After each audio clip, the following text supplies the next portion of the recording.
And we're back with a review for Safe House, starring Denzel Washington and Ryan Reynolds. Yeah. And directed by a new guy, Daniel Espinosa, I think. Yeah. Never heard what he's done before in the past. Yeah. I think probably a lot of indie films. Right. So this is Denzel Washington back in bad guy mode, basically. Yep. Right? Yeah. He plays this guy. He's a rogue CIA agent, and for some reason he's been off the grid, and he finally he gets arrested and ends up in South Africa of all places. Yeah. Ends up in the safe house, which is run by Ryan Reynolds, who's pretty much a noob. Yeah. When it comes to the CIA operations. He desperately wants out of Johannesburg, Right. But he's been told, you can handle this for a while. It's like basically him paying his dues. Yeah. Until he can go higher up. Right. And so Denzel's stuck in that is in Tobin Frost. Yeah, Tobin Frost, and he's incarcerated when this team of mercenaries or whatnot attack the safe house. Yeah. So Ryan Reynolds' character Matt Weston has to suddenly man up, basically, and take Tobin Frost out of the safe house, and hopefully take him to the CIA's clutches. Yeah. Because he wants to prove himself that I am mature enough to run this safe house, but at the same time, get me out of Johannesburg already. Right. Because I'm not exactly happy here. Right. Even though I have a hot French girlfriend. Yeah, she was hot. Yeah, very, very. Catch her name? Nadia something. Yeah, Anna, right? Was the name in the movie? I can't remember. Yeah, her name in the movie was Anna. Yeah, anyway, she was hot. Yeah, very, very Right? pretty. Yeah. Yeah, there's a scene. There's a Butt scene. Yeah, there's a minor butt scene. Yeah. But I think there was when I saw the trailer, there was a sex scene. Yeah. They took it out. What happened? Yeah. So I enjoyed this. I really did. For some reason, I'm surprised. I had low expectations, but I had a kick out of this movie. It was shot Bourne style. You notice the way with the green and all. It was shot Bourne Identity style, or it's more like a Bourne Supremacy when Paul Greengrass took over, and I loved it. It was like, and then when they noticed they do what time it is, and I was looking at that part like that's how 24 should be. When they do the movie, that's how it should be, right? That's it should be. They should every time a crucial scene comes out, the clock should come out, and that's how it should be. I mean, let's face it, 24 is going to be probably a 2-hour movie. Yeah, it's not going to be 2. It ain't going to be 24 hours. So I'd love to see something like that. Yeah. So, yeah, I dug this movie. Well, for me, I generally like Denzel and Ryan Reynolds, and I like Brendan Gleeson, Vera Farmiga here, and Sam Shepard also. Yeah, killer. Good supporting cast. Good supporting cast. Pedigree.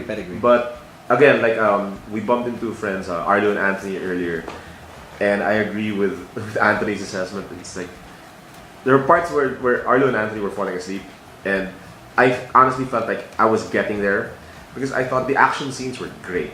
A lot of cars crashing and a lot of guns blazing. The attack on the safe house, running through the streets and on the rooftop. I thought it was fun. The car chase was pretty good. Yeah. But leading up to it, it kind of crawled. And I hate movies that crawl in the middle of action scenes. I mean, I understand lead up and build, but on an afternoon, if you're not gonna get my attention, if you're gonna keep my attention, I'm not gonna give you a high grade, baby. No way. So. I was thinking in the middle of it, Ryan Reynolds has really separated himself from his time in Two Guys and a Girl and Van Wilder. He's really separated himself from that because he's already become the Green Lantern, and now he's doing this. And here he is. There's no comedy at all in this film. None. It's straight up action drama, and here he is matching wits with Denzel. Yeah. It's like it's a acting masterclass being conducted by Denzel because Denzel all he does is smiles a bit. Sounds smarmy, sounds like the veteran, Yeah. And he's basically teaching right now, this is how you do it, my man. Yeah. You go, Yeah. That's true. So, in that sense, the Denzel and Ryan Reynolds, good conflict between them. But there again, the parts that crawled, there were just too many of them that I didn't like. For me, they were manageable. every time that they, when they would like cut to a scene where it's Brendan Gleeson, Vera Farmiga, and Sam Shepard just jibbering jabbering, you know it's all exposition. Yeah. You know, there's no, these characters are just there purely for exposition. They have no real, you don't get any real sense of character until late in the movie for one particular person. Yeah. But I mean, for me, if they had kept it tighter, I guess, if they had like kept it between Denzel Washington and Ryan Reynolds and just the action scenes, I think it would have been I think it a would have tighter been film. better. It would have been better. Yeah. You know, they could have gone another way with the exposition. I just think that's how they felt they needed to do it. I felt also that they kind of wasted the chance to use Joel Kinnaman because he runs another safe house on the outskirts of the big city. But he does have a pivotal.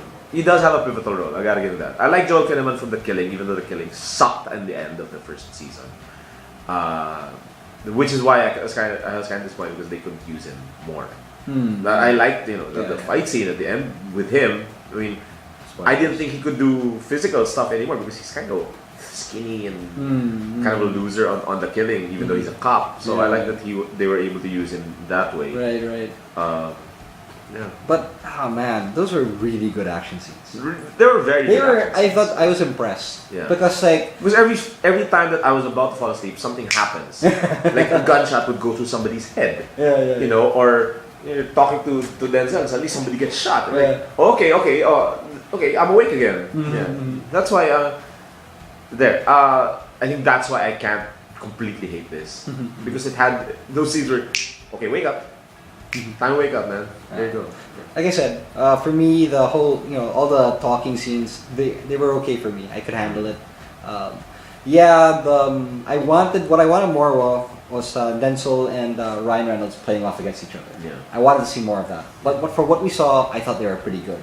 Like you said, it's all about like, in the context of the movie, it's him saying, this is guy, he's completely jaded with the CIA, democracy. And here's this other guy who's a newbie. Yeah. He's like, no, it's gonna be a he's better a new. world. He's like, I and have then a girlfriend. yeah.